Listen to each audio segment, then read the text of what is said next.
Ladies and gentlemen, welcome back to the Pain Train. Continuing on with my video game environment series, here's my top 5 carnival, circus, and amusement park stages and areas in video games. Hopefully this is apparent from the title, but this is my list of favorites. This is heavily influenced by my own subjectiveness and biases, but I will try to explain as thoroughly as I can why each area appeals to me. Also, I will be upfront with the fact that I am a Nintendo fanboy, and as such, most entries are going to be from those games. However, I am limiting it to 1 entry per series for each video, otherwise certain series would dominate these rankings. I'm going to touch on aesthetics, level design, and music. Without any further ado, let's go!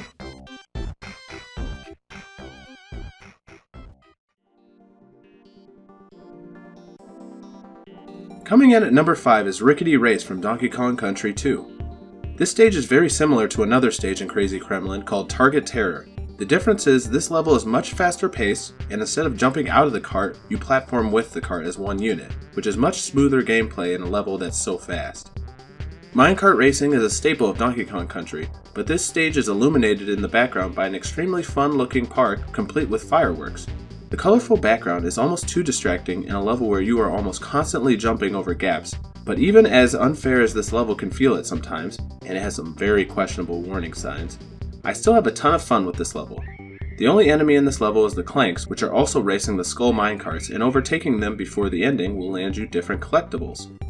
Musically, this level has a very low and almost rave-like beat, which slowly adds more and more assets, including the screams of roller coaster riders, which is a nice touch.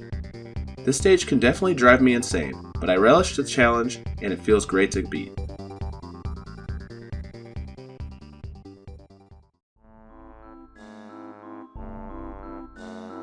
At number 4 is Witchy World from Banjo Tooie. I feel like this stage perfectly encapsulates the difference between Banjo-Kazooie and Tooie. You can tell it's a fun park, but immediately something feels off. The colors are dulled, the music is tinged with somberness, and you just can't shake the feeling of unease throughout the level. This is when I finally realized that Tooie was never going to go back to the happy-go-lucky, playful tone of the first game, and like this stage, that's totally by design. This level is actually supposed to be shut down due to how dangerous and broken the rides are, not to mention the homicidal and gross employees running the establishment. The park is split up into 5 zones: Space Zone, Haunted Zone, Wild West Zone, Area 51 Zone, and the Big Top, with each hosting their own set of attractions and challenges. Like all Tooie stages, this level is much bigger than a normal Banjo-Kazooie stage, and luckily, that keeps all the different attractions from feeling like they're too squeezed together. Enemies include Jibbo Jim, Fruity, and Minjos. The music is straight out of a super sad circus, includes the same instruments as many of the songs on this list, but long and drawn out and negative sounding. The main drawback of this level is how much you simply can't do until later on in the game. The series is well known for having to double back with moves learned in later stages, but it seriously feels like you can complete maybe half of the challenges on first visit, which is fun in a Metroidvania game, but not in a collectathon. Luckily, that is countered by the task being extremely varied and setting appropriate, and ends up being a great carnival stage.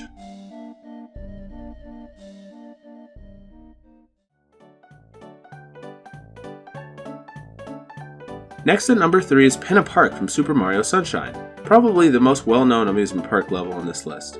This bright and colorful area has an assortment of rides including the merry-go-rounds, Ferris wheel, roller coaster, and whatever the heck these pirate ships are. The fact that you can actually participate in all the rides elevates this stage as it makes the environment not just an aesthetic choice. Combining this with the fact that you see other patrons actually using the park makes the whole experience feel authentic. Enemies include Electro Koopas, Strollin' Stews, and Mecha Bowser. The stage's theme is a lighthearted bop that strangely has a bit of ragtime piano as its base, making it feel like an early 1900s song. When it comes to negatives, this park is extremely unsafe. You've got electrified turtles whipping shells at anyone who comes near, all the Ferris wheel carts are open, and there's no straps on anything. All joking aside, any nitpicks I have with this level come from specific missions, mostly the fight against Mecha Bowser being so twitchy and annoying. Even if this isn't a park I'd bring my kids to, I enjoy every time I visit.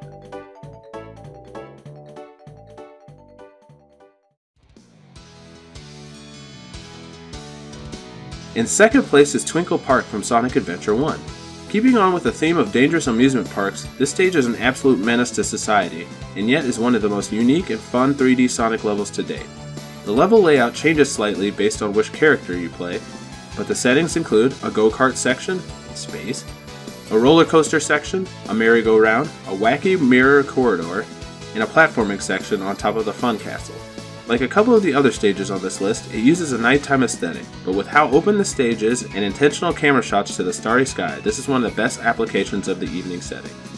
Enemies include Kikis, Booyans, and the ever-present Spike Balls. Musically, it is a synth wonderland, positive and bouncy with just the right amount of chaos.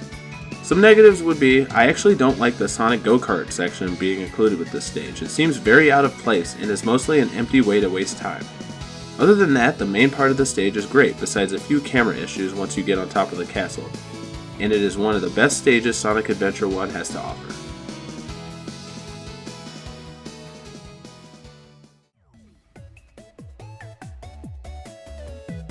Gold medal goes to Bounce Man's stage from Mega Man 11. This stage goes all in on fun time. It's filled with colorful bouncy balls that help you advance. The enemies are silly-faced toys, and the structure of the level are big colorful blocks.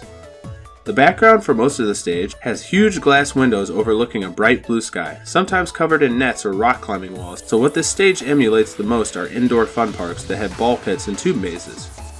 The presentation hides some of the most frustrating platforming in the game though. Enemies are hard to hit while bouncing, and some enemies fly out of pits right as you jump, and the frog mini-bosses are extremely annoying. But these are not negatives to the stage in my opinion. If you take your time and have the skill, everything is fair.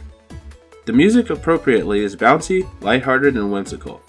I play this song in the car sometimes just to put myself in the good mood. Bounce Man waits in a room similar to the rest of the stage, but strangely without the bouncy floor, and that makes it one of the easier bosses in the game, but they're pretty hard to tag when they're bouncing around. The whole stage is a delight to look at and hear, and is a great representation of fun parks.